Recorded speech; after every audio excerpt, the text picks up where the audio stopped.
Hello, good morning students. तो हम आज से स्टार्ट करने वाले हैं मिशन 100% मार्क्स इन सैनिक स्कूल्स। राइट, सैनिक स्कूल एग्ज़ाम में 100% मार्क्स कैसे लेके आएंगे उसका प्रिपरेशन हम स्टार्ट कर रहे हैं। तो सबसे फर्स्टली दो हम करने वाले हैं 2023 के मैथ्स का पेपर सॉल्यूशंस। राइट, सो आज जो हम करने वाले हैं that is starting from the first question. जो आपका फर्स्ट क्वेश्चन यहाँ पे दिख रहा होगा, 26 क्वेश्चन से स्टार्ट होता है, 50 क्वेश्चन आते हैं मैथमेटिक्स में। One question is for 3 marks in mathematics. Right, कैसे हम अप्रोच करेंगे, हम सबसे ज़्यादा चीज़ें ये सीखेंगे कि अप्रोच कैसे करना है। एग्जाम में सारे क्वेश्चंस को हमें सोल्व नहीं करना होता है बेटा। राइट, हमें अप्रोचेस दिखानी रहती है, कैसे किसी क्वेश्चंस को सिर्फ आंखों आंखों में कर सकते हैं, उनको बिना मल्टीप्लाई एडिशन और ये किए, इज इट क्लियर, डिवाइड किए। चलो हम स्टार्ट करते हैं फर्स्ट क्वेश्चन से। First question is that the 2.6 kilogram, 3 kilogram and 700 ग्राम, आपको इन दोनों को ऐड करना है। राइट, तो आपको पता है ये 700 ग्राम सब में किसके अंदर दे रखा है, किलोग्राम एंड ग्राम में दे रखा है। राइट, तो आप मेरे को बताओ, ये 6 किलोग्राम है, यहाँ पे आपको दे रखा था 2.6 किलोग्राम, और आपको ऐड करना था उसमें 3 पॉइंट, अगर मैं बोलूँ उसको 3 किलोग्राम है बेटा और 700 ग्राम है। Is it clear?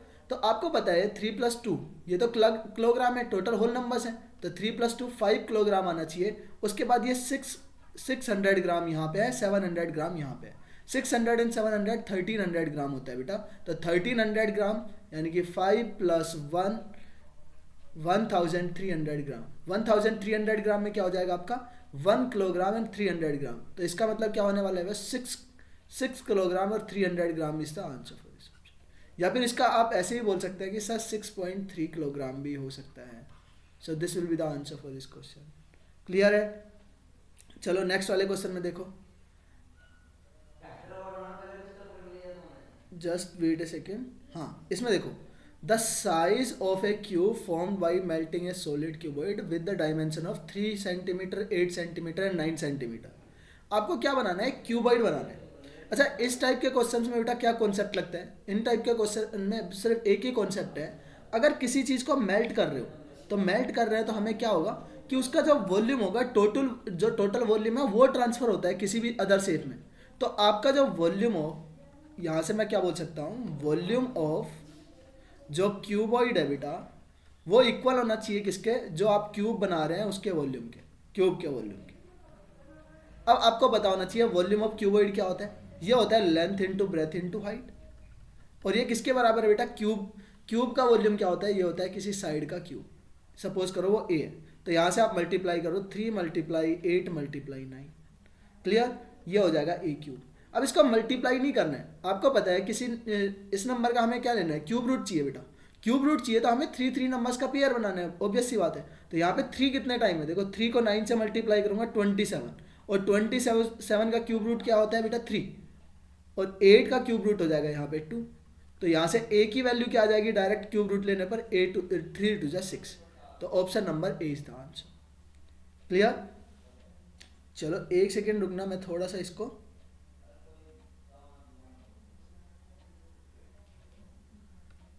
कैपिटलाइज कर देता हूँ। चलो इसमें देखते हैं, आगे तो सब सेम है ही, कोई दिक्कत नहीं है। इसमें थोड़ा सा स्मॉल फॉन्ट में है। राइट, 27 वाला। 28 में देखो, 8 small cubes each have edge 2 centimetre are arrange to form a large cube. बेटा ऐसा बोला है कि आपके पास ना 2-2 सेंटीमीटर के क्या है, जिनकी साइज 2-2 सेंटीमीटर है, और आपके पास छोटे छोटे क्यूब्स हैं। कितने क्यूब्स है वो, 8 क्यूब्स।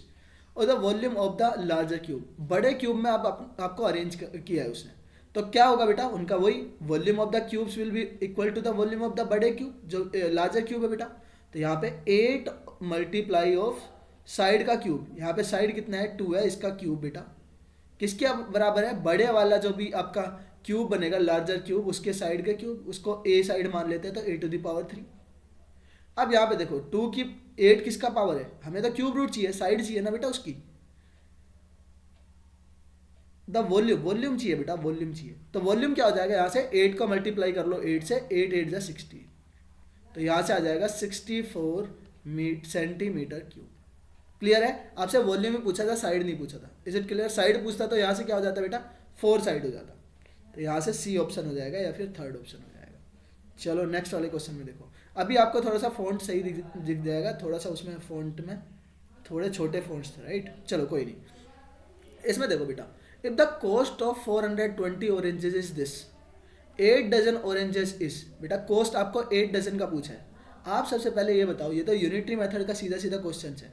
420 का जो कॉस्ट दे रखा है आपको पास, वो है आपको 2520। आपसे पूछा है कितना का, 8 डजन। 8 डजन मतलब 8 डजन की अगर मैं वैल्यू निकालूंगा तो 8 इंटू 12 करना पड़ेगा बेटा। और 8 इंटू 12 क्या होता है, 8 इंटू 12 हो जाएगा आपका 196। It's not, it will be 96। तो 96 का आपको कॉस्ट पूछा है। तो आप बताओ यहाँ से 1 की वैल्यू निकालोगे, 420 की वैल्यू दे रखी है, 1 की वैल्यू निकालने के लिए क्या करेंगे, 2520 में आप डिवाइड कर लो 420 का, और इसमें मल्टीप्लाई कर लो 96 का। ठीक है, अब यहाँ से देखो डिवाइड करो, ये 12 से डिवाइड हो रहा है, 12 से डिवाइड हो रहा है बेटा, और ये भी 12 से डिवाइड हो रहा है। ये जाएगा 12 8 जा, इसको 12 से डिवाइड करेंगे, 12 3 जा 36, बचेगा 6, और ये जाएगा 12 5 जा 12 5 जा 60। ओके, वापस से आप डिवाइड कर लो बेटा। देखो ये किससे डिवाइड हो रहा है, 5 से भी डिवाइड हो रहा है, 7 से भी डिवाइड हो रहा है। पहले 7 से डिवाइड करो, 7 से डिवाइड करेंगे, 7 से डिवाइड करेंगे जाएगा 5 टाइम, और यहाँ से 7 से डिवाइड करेंगे, 7 3 जा 21, बचेगा 4, ये 7 6 जा 360 हो गया। 5 से आप डिवाइड कर लो बेटा, ये 5 से डिवाइड करेंगे, आपका आएगा 360 इंटू 2, ये आ गया। 5 से डिवाइड करने पर 2 आएगा बेटा, ये अच्छा 60, 36 इंटू 2, 10 को हमने 5 से डिवाइड किया तो 2 आया, ये आ जाएगा 8। अब लास्ट डिजिट चेक कर लो भाई, ये 2 को आप मल्टीप्लाई करेंगे 8 से तो ये आएगा 16, 6 को 6 से मल्टीप्लाई करेंगे, 6 6 जा 16, तो लास्ट डिजिट 6 आएगा। तो लास्ट डिजिट 6 किस में है, 4th ऑप्शन में है, यही ऑप्शन हो जाएगा बेटा। इसका आंसर हो जाएगा 476। ये हुआ इसका प्रॉपर सॉल्यूशन बेटा, प्रॉपर सॉल्यूशन। बट अगर आपको मैं बोलूँ कि इसमें डायरेक्ट चीज़ें अगर आपको देखनी है, आप यहाँ से सिर्फ एक चीज़ देख के बता सकते थे इसमें आंसर।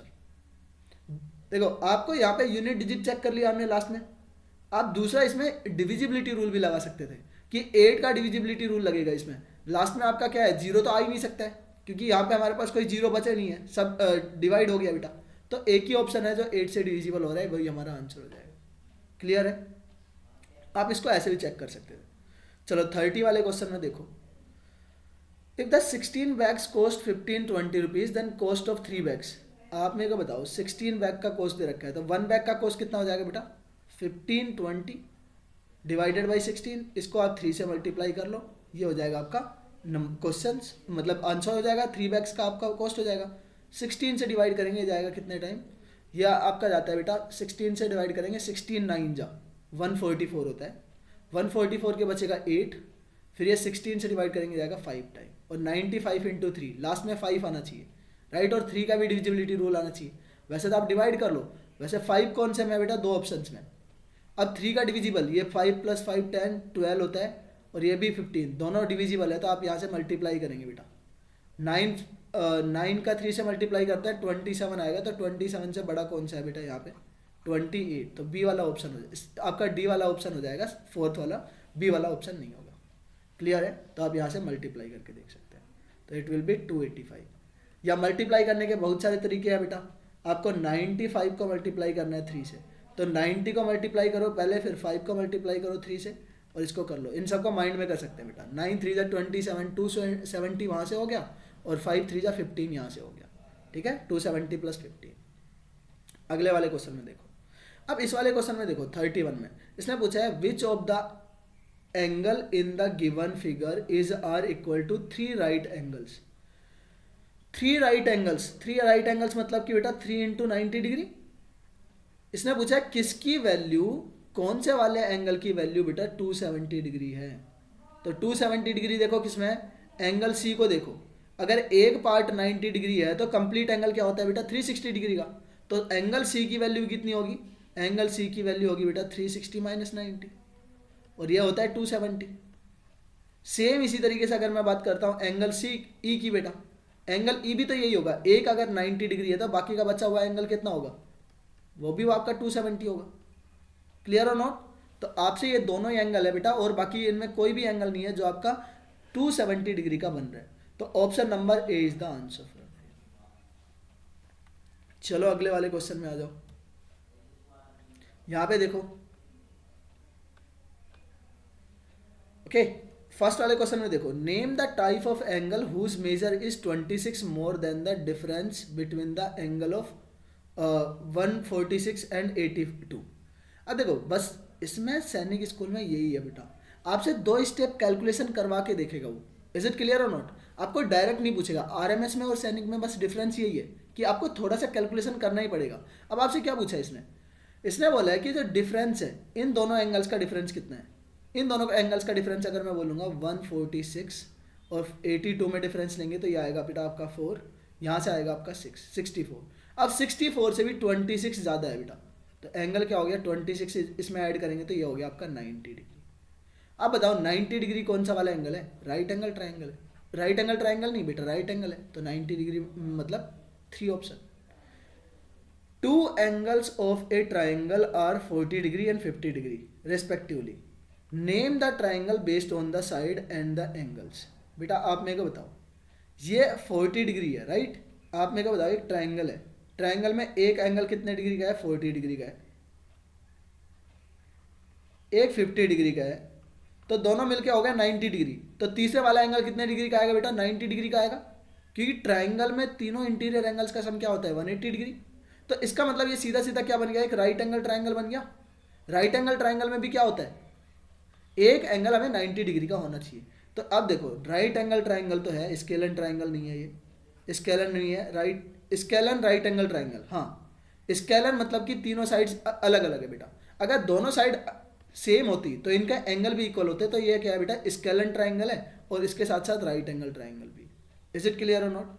तो यहाँ से आपका बी वाला ऑप्शन हो जाएगा या सेकेंड वाला ऑप्शन हो गया। अगले वाले क्वेश्चन में आ जाओ। Which of the following fractions will be the third place from the left when these fractions are arranged in the ascending order? बेटा इसके ना मैं आपको दो टाइप्स बताऊंगा। एक तो सिर्फ बिल्कुल कुछ भी नहीं करना है, बेसिक तरीके से 1 सेकंड में आपका आंसर आएगा। दूसरा आपको जो आपने सीखा भी होगा कहीं पे भी कि हम क्या करते हैं, सबसे पहले हम डिनोमिनेटर्स को सेम करते हैं बेटा, इनका एलसीएम लेते हैं। तो मैं आपको एक दोनों ही मेथड बता रहा हूँ, एक बार ध्यान से सुनना। आपके पास कौन कौन से नंबर हैं? एक 2/3 है, एक आपके पास 5/6 है, एक 7/8 है बेटा, और एक आपके पास 9/14। आपको चेक करना है कि इन नंबर्स में क्या करना है बेटा, इक्वल मतलब असेंडिंग ऑर्डर में लगाना है। सिंपल सी चीज़ ही है राइट। तो आप मेरे को ये बताओ, सबसे पहले इन सब का एलसीएम क्या होगा बेटा? 3, 6, 8 और 14 का। इनका अगर मैं एलसीएम लेता हूँ, देखो 3 और 6 का एलसीएम हो जाएगा 6, 6 और 8 का एलसीएम कितना हो रहा है बेटा? 24। अब 24 में 14 का क्या है बेटा? सिर्फ 2 है, 7 नहीं है, तो 24 × 7 is the LCM for this number. ठीक है, अब इसको डिनोमिनेटर को सेम बनाना है, डिनोमिनेटर को सेम बनेगा, मतलब डिनोमिनेटर हमें ये बनाना है बेटा। अब 3 से आप इसको डिवाइड करेंगे तो ये 56 आएगा, यहाँ से 8 से 8 आ जाएगा बेटा, 3 से डिवाइड करने पर 8 7 जा 56, और 56 को आप 2 से मल्टीप्लाई करेंगे तो कितना आ जाएगा? यह आ जाएगा 112 डिवाइडेड बाई 24 × 7। ठीक है, ये आ गया इसका डिनोमिनेटर में। अब ये देखो इसका अगर मैं बनाऊंगा 5/6 है बेटा, 5/6 में आ गया, 6 से डिवाइड करूंगा इसको तो ये आएगा 4 टाइम चले जाएगा, और 4 7 जा 28, 28 को 5 से मल्टीप्लाई करूंगा, ये आ जाएगा 140। डिनोमिनेटर में वही 170 × 7। 8 7/8, 8 से डिवाइड करेंगे जाएगा 3 टाइम 3 7 जा 21, और 21 को 7 से मल्टीप्लाई करेंगे तो ये कितना आ रहा है बेटा? 147/24 × 7। उसके बाद 14 से आप डिवाइड करेंगे तो ये जाएगा 12 टाइम, 12 को 9 से मल्टीप्लाई करते हैं तो आता है 108, और डिनोमिनेटर सबका क्या हो गया? 24 × 7 हो गया। क्लियर? अभी आपको यहाँ से सीधा सीधा दिख ही रहा होगा कि कौन सा सबसे छोटा है बेटा, जिसका अगर सबका डिनोमिनेटर सेम है, डिनोमिनेटर सेम है तो उसका जैसा न्यूमरेटर रहेगा वैसा ही वो नंबर रहेगा बेटा। नंबर छोटा है तो छोटा, बड़ा है तो बड़ा। तो सबसे छोटा यहाँ पे क्या है? 108, उससे बड़ा है 112, फिर उसके बाद है 140 डिवाइडेड बाई 140 वाला। आपसे पूछा है थर्ड प्लेस पे, तो थर्ड प्लेस पे यही आ रहा है बेटा असेंडिंग ऑर्डर में लगाने पर, right. Which are the following at the third place from the left when these fractions are arranged in the ascending order.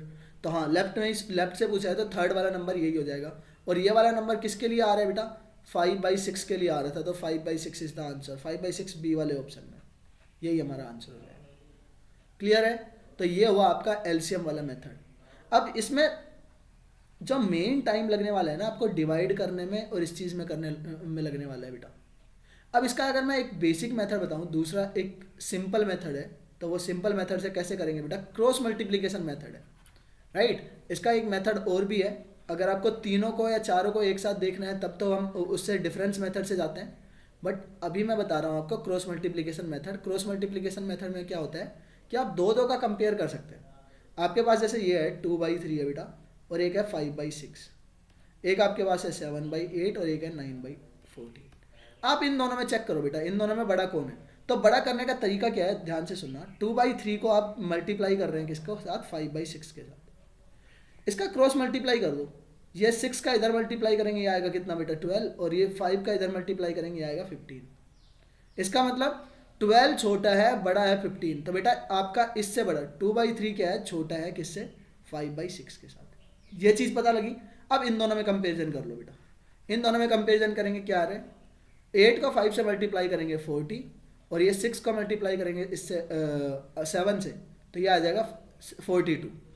तो अभी भी क्या हुआ बेटा, ये वाला क्या है 5/6 है, वो छोटा है किससे के साथ बेटा, 7/8 से छोटा है।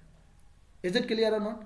अब यहाँ पे देखो इसको चेक कर लो, इन दोनों में अगर मैं चेक करूंगा 14 का 7 में मल्टीप्लाई करेंगे कितना आ रहा है, 14 7 जाओ 98, और 8 का अगर मैं 9 में मल्टीप्लाई करता हूँ तो ये आता है 72। तो 98 बड़ा है, मतलब कि ये वाला नंबर छोटा है अभी भी। अब हम इसको चेक कर लेते हैं कि ये 2/3 से छोटा है कि बड़ा है। 2/3 से 9/14 का मैं चेक कर लेता हूँ बेटा। तो 2/3 का अगर मैं चेक करूँगा 14 2 हो जाएगा 28, और ये हो जाएगा बेटा 27। इसका मतलब ये 2/3 से भी छोटा है, तो छोटा है तो बेटा इधर आ जाएगा ये 9/14। हमने ना ही कोई इसमें कुछ भी किया है बेटा, इसका मतलब ना हमने एलसीएम लिया है ना कुछ भी किया है, हमें सीधा सीधा पता लग गया कि ये आपका अरेंजमेंट बनने वाला है। अब इसने थर्ड नंबर पूछा है, डायरेक्ट थर्ड नंबर कौन सा जाएगा 5/6, और यही हमारा आंसर। क्लियर है। इसका एलसीएम आपका एक मेथड और होता है जिसको हम बोलते हैं डिफरेंस मेथड, न्यूमरेटर डिनोमिनेटर का डिफरेंस लेके निकालते हैं बेटा, ठीक है। तो वो चीज़ें भी हम डिस्कस करेंगे। नेक्स्ट वाले में आ जाओ, देखो इसमें क्या बोला है, arrange the fractions in the descending order में। आप मेरे को बताओ, सबका न्यूमरेटर सेम है, 2/9 है, 2/5 है, 2/11 है एंड 2/7 है। क्लियर। आपको पता है जिसका डिनोमिनेटर बड़ा होते जाएगा बेटा, हम अगर ज़्यादा बड़े नंबर से डिवाइड करेंगे तो उसकी वैल्यू क्या आएगी, उतनी छोटी आएगी बेटा। तो सबसे छोटा नंबर यहाँ पे कौन सा होगा, 2/11 होगा। तो 2/11 सबसे लास्ट में आना चाहिए क्योंकि सबसे छोटा नंबर है। तो एक ही ऑप्शन है जिसमें 2/11 सबसे लास्ट में है, बी ऑप्शन, यही आंसर हो जाएगा बेटा। डिसेंडिंग ऑर्डर में लगाना था ना, बस ऐसे एलिमिनेट करके आने आंसर्स को, हमें पूरे आंसर्स निकालने ही नहीं है। ऑब्जर्वेशन करो, सीधा निकालना है बेटा। बाकी देखो क्वेश्चंस में भी ऑब्जर्वेशन लग सकता था, बट हमने लगाया नहीं है अभी तक, क्योंकि मेरे को थोड़ा सी चीज़ें सिखानी थी उसमें, ठीक है। चलो नेक्स्ट में आ जाओ, ऐसे ही आप कर सकते हैं। अगले वाले क्वेश्चन में आ जाओ। The largest among the fractions, इसमें सबसे बड़ा पूछा है 5/9, 4/11 एंड 7/12, 6/13। अब इसमें लार्जेस्ट पूछा है भैया, लार्जेस्ट पूछा है, मैंने क्या बोला था, दो दो का कंपेरिजन करो। देखो 5/9 का और 4/11 का कंपेरिजन करो। ये 11 5 जा 55 होगा, ये 9 4 जा कितना हो जाएगा बेटा आपका 36। तो ऑब्वियस सी बात है 45 बड़ा है, 55 बड़ा है, तो ये वाला सबसे बड़ा है अभी तक। तो 5/9 है, ये तो हटा दो अब इसको। अब 5/9 का कंपेरिजन करो 7/12 से, 12 से मल्टीप्लाई करेंगे 60, और 9 का 7 से मल्टीप्लाई करते हैं तो आता है 63। अब बड़ा कौन आ गया बेटा, 7/12 बड़ा आ गया। अब 7 इसको भूल जाओ, अगले वाले का कंपेरिजन कर लो 6/13 से। 13 का मल्टीप्लाई करेंगे 7 में कितना आएगा 91 बेटा। एंड आपका 12 का अगर 6 में मल्टीप्लाई करते हैं 72। तो बड़ा कौन है, अभी भी 91 है। 91 मतलब कि 7/12 is the greatest number, 7/12 is the largest number. हमें ना डेसिमल में बदलने की जरूरत है बेटा, ना ही कुछ भी करने की। सिर्फ ये चीज़ ऐसी है जो कैलकुलेशन माइंड में कर सकते हो। क्या इस चीज़ को माइंड में नहीं कर सकते क्या, 11 को 5 से मल्टीप्लाई करना 55, 9 4 जा 36, 55 बड़ा है 36 छोटा है। फिर दूसरे में कंपेरिजन कर लो, फिर तीसरे में कंपेरिजन कर लो बेटा। इज इट क्लियर और नॉट।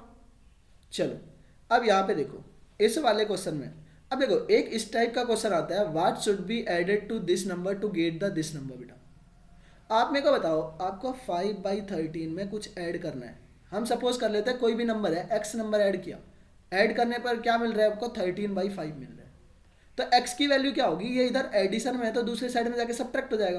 तो x की वैल्यू क्या होगी बेटा, यहाँ से x इज इक्वल टू हो जाएगा 13/5 माइनस 5/13। क्लियर हो नॉट? अब सिंपल सी अगर मैं इसको करूँ, 13 को 13 से मल्टीप्लाई करेंगे आएगा 169, और यहाँ से 5 को 5 से मल्टीप्लाई करेंगे आएगा 25, और डिनोमिनेटर में आ जाएगा बेटा 13 का 5 से मल्टीप्लाई करते हैं तो 65। सो बेसिकली डिनोमिनेटर में 65 आना चाहिए। 65 दो ऑप्शन में है, एक ये वाले ऑप्शन में, एक ये वाले ऑप्शन में, बट फर्स्ट वाला ऑप्शन नहीं ले सकते हैं क्योंकि इनका जो डिफरेंस है 1 नहीं आ रहा है, एक का डिफरेंस आ रहा है बेटा 1, तो 65 3 वाला ऑप्शन हो जाएगा यहाँ। सिर्फ इतनी सी चीज़ ऑब्जर्व करनी थी, आंसर आ जाता। क्लियर? चलो अगले वाले क्वेश्चन में आ जाओ। इसने बोला है 3 cloth pieces of the length 7 metre, 7.5 metre, 9.5 metre respectively are cut into the identical maximum length, the length of the each small piece. बेटा आपसे ये पूछे कि ग्रेटेस्ट पीस में काटो इनको, लंबे से लंबे रोड में बनाओ, उसकी लेंथ बताओ, राइट? ये सब किस टाइप के क्वेश्चन है? हमें ऐसा नंबर ढूंढना है बेसिकली इसमें जो सबसे बड़ा नंबर है और इनको सबको डिवाइड करता है। तो वो नंबर क्या है? इनका हाईएस्ट कॉमन फैक्टर। तो बेसिकली सबसे पहले इसने सेंटीमीटर में पूछा है बेटा, सेंटीमीटर में पूछा है तो इसको चेंज करो सेंटीमीटर में। ये आपका आएगा 7 मीटर, 7 मीटर को मैं लिख सकता हूँ 700 सेंटीमीटर, 7.5 मीटर को लिख सकता हूँ 750 सेंटीमीटर, और 9.5 को लिख सकता हूँ 950 सेंटीमीटर, सारे सेंटीमीटर्स में। अब देखो एलसीएम निकालने का, एचसीएफ निकालने का तरीका मैंने बता रखा है ऑप्शन वाले तरीके से। आपको वैसा तरीका तो आता ही है, इनका फैक्टराइजेशन कर लो बेटा, आंसर आएगा। देखो 10 से तो मल्टीपल आएगा ही आएगा। अब ऐसा नंबर बताओ मेरे को यहाँ पे जो डिवाइड करता है। देखो 10 तो डिवाइड कर रहा है, 10 से तो हटाओ, 1 0 तो आएगा ही आएगा। अब देखो 70 में 3 से डिवाइड होता है, 70 में 3 से डिवाइड नहीं होता है, तो बेटा 30 तो इसका बन ही नहीं सकता है, 25 भी नहीं बन सकता। ठीक है, 25 तो इसका है ही है। देखो 25 तो ऑब्वियसली आने वाला है क्योंकि सब में 25 से डिविजिबल है। एक ही नंबर बन रहेगा 25 वाला, हाँ, क्योंकि 2 से भी डिविजिबल नहीं है, 50 से डिविजिबल हो जाएगा। गुड। तो आपका देखो 10 तो इसमें बनेगा ही बनेगा बेटा, 25 इसलिए नहीं आ रहा है क्योंकि इसमें 0 होना चाहिए, क्योंकि 10 तो इसका मैक्सिमम फैक्टर बन ही रहा है, वो तो दिख ही रहा है सीधा सीधा, क्योंकि सब में 10 से मल्टीपल है, 0 0 सब में आ रहा है ना लास्ट में। अब यहाँ पे देखो 40, क्या 4 डिवाइड करता है क्या 70 को? 4 भी डिवाइड नहीं करता है 70 को। क्या 5 डिवाइड करता है 70 को? बिल्कुल करता है, 75 को भी करता है, 95 को भी करता है। तो मेरे को तो यहाँ पे सीधा सीधा 50 दिख गया, वो नंबर सबसे बड़ा नंबर वही है 50, जो इन तीनों को डिवाइड करता है बेटा। सिर्फ आप यहाँ पे ऑप्शन से ये चेक कर लेते कि कौन सा नंबर इसको पूरे तरीके से डिवाइड कर रहा है। सबसे बड़ा नंबर से चेक करेंगे, सबसे पहला कौन सा लेंगे? सबसे बड़ा नंबर लेंगे। क्यों लेंगे बेटा? क्योंकि आपसे पूछा ही सबसे बड़ी लेंथ है, राइट? तो यहाँ पे आंसर आ जाएगा 50। The length of the each small piece, each small piece is 15 centimetre, 50 centimetre. चलो अगले वाले में आ जाओ। The LCM and HCF of two number is this and this respectively. One of the number is 75 then the other number. सबसे important theorem बोल दूँ मैं इसको, या फिर सबसे ज़्यादा important प्रॉपर्टी बेटा LCM HCF। LCM HCF में किसी भी एग्जाम में जाए, RMS हो, सैनिक स्कूल हो, RIMC हो, ये प्रॉपर्टी से क्वेश्चन जरूर मिलेगा आपको। LCM HCF से कोई क्वेश्चन आए ना आए, इस वाले प्रॉपर्टी से जरूर मिलेगा, और ये प्रीवियस ईयर क्वेश्चन ही है, राइट? तो इसमें ये प्रॉपर्टी क्या है?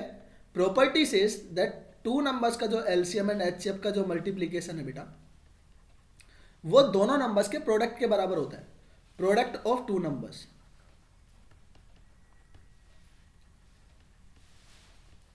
अब यहां पे देखो क्या दे रखा है आपको, एलसीएम दे रखा था, एलसीएम कितना है बेटा 150, एचसीएफ कितना है 25 है। आपको दो नंबर्स है जिसमें से फर्स्ट नंबर 75 है और हमें सेकंड वाले नंबर को निकालना है। अब ये सेकंड वाले नंबर को निकालने के लिए 75 का उधर डिवाइड करना पड़ेगा, पहले 25 से डिवाइड कर लो, 25 बन जाए 25, 25 3 जा 75, 3 से मैं इसको डिवाइड करूंगा, ये जाएगा 50 time. So answer will be the 50। या फिर इसके डायरेक्ट कैसे निकाल सकते हैं बेटा, एलसीएम एचसीएफ का मल्टीप्लाई करो, डिवाइड कर लो 75 से, दो नंबर जो दे रखे हैं इनका मल्टीप्लाई करो, इसका डायरेक्ट ये बन जाता है 170 प्लस 25 से मल्टीप्लाई करो, 75 से डिवाइड कर दो। बात वही कर रहे हैं यहाँ पे भी, 25 से डिवाइड करेंगे 3 टाइम, 3 से डिवाइड करेंगे इसको। तो ये सब चीज़ें सिर्फ माइंड में ही कर सकते हो बेटा, इज इट क्लियर? अगर आपको ये प्रोडक्ट वाली थ्योरम याद है तो। चलो आज का ये लास्ट क्वेश्चन करते हैं 14। ए shopkeeper boat A table and a chair for 1900 rupees and 600 rupees respectively. Okay, he sold both the items Ankit with the 15% profit. So how much Ankit paid for the table and the chair? बेटा उसने दोनों चीज़ें purchase करनी है ना, तो पहले दोनों का टोटल कॉस्ट प्राइस निकाल लो। टोटल कॉस्ट प्राइस कितना होगा? टोटल कॉस्ट प्राइस बेटा 1900 की उसने चेयर खरीदी है। It's a table not chair, और चेयर है 600 की, तो टोटल कितना हो गया? टोटल हो गया आपके पास 2500। अब यहाँ पे 15% का प्रॉफिट हो रहा है। 15% का प्रॉफिट चाहिए तो प्रॉफिट कितना होगा बेटा? प्रॉफिट निकालो। ये पहले मैं बेसिक मेथड से बता रहा हूँ बेटा। प्रॉफिट कितना है? 50%। और प्रॉफिट किसके ऊपर होता है बेटा? 50% ऑफ सीपी। सीपी कितना है बेटा यहाँ पे? 2500। 2 जीरो से 2 जीरो कैंसिल, ये परसेंटेज कैंसिल आउट हो गया। 15 का मल्टीप्लाई करेंगे तो बेटा देखो 250 यहाँ से आएगा, और 125 जब 5 से मल्टीप्लाई करेंगे तब आएगा। तो 250 में 125 ऐड करो, 375 आ गया। प्रॉफिट कितने का हो रहा है? 375 का हो रहा है। तो उसको वापस पैसे कितने मिले होंगे बेटा? टोटल अगर मैं अमाउंट की बात करता हूँ, यानी कि सेलिंग प्राइस की बात करता हूँ बेटा, कितने रुपए में बेचा होगा उसने, या उसने खरीदा कितना दिया होगा बेटा? तो उसने दिया होगा 2500 प्लस 375। तो लास्ट में 75 आना चाहिए। 75 एक ही ऑप्शन में, डी वाले ऑप्शन में। खत्म। यह हुआ बेसिक तरीका। बट अगर मैं आपको बताऊं, अब एक चीज़ बताओ बेटा, इधर देखो, आपका 15% के प्रॉफिट में बेचा है। इज इट क्लियर और नॉट? तो कितने रुपए में बेचा होगा?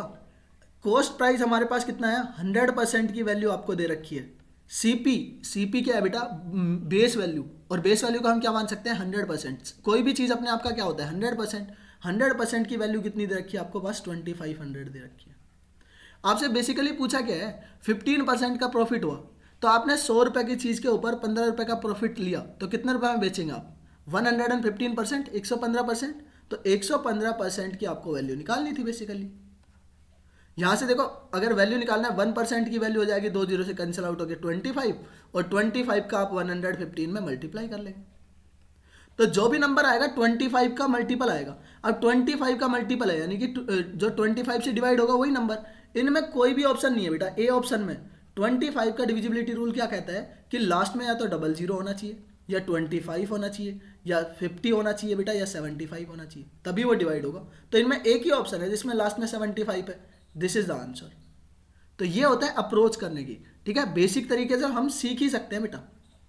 अगर आपको एग्जाम में जल्दी से क्वेश्चंस करना है, बिना कुछ लिखे हुए क्वेश्चंस करना है, तो इस टाइप से सीखना पड़ेगा आपको। Is it clear? सो आज के लिए तो इतना ही रखते हैं। नेक्स्ट फर्दर फिर कल से स्टार्ट करेंगे। दूसरी ये सीरीज हमारी कंटिन्यू रहेगी, how to get 100% score in the mathematics. तो ये सब चीज़ें हम कंटिन्यू करेंगे। ठीक है, सो अगर आप लोग न्यू चीज़ें यहाँ पे सीख रहे हैं तो चैनल को सब्सक्राइब कर लेना। एंड सबसे ज़्यादा इंपॉर्टेंट चीज़, यहाँ पे अपडेट्स आते रहेंगे, न्यू मेथड्स भी सीखते रहेंगे। ठीक है, सो लेट्स मीट टुमारो। कल हम एक नई वीडियो, इसका नेक्स्ट पार्ट भी करने वाले हैं। तो अभी यहीं पे एंड करते हैं। बाकी कमेंट कर देना कोई भी अगर प्रॉब्लम आ रहा है इनमें समझने में, इन द सेंस कोई क्वेश्चन है आपको एक लगता है कि सर नया तरीका भी हो सकता है, तो भी आप वहाँ से कमेंट में बता सकते हैं। कोई अगर डाउट है तो डाउट भी डाल सकते हैं, तो वो सोल्व हो जाएंगे आपके। चलो बाय बेटा, बाय, मिलते हैं फिर कल।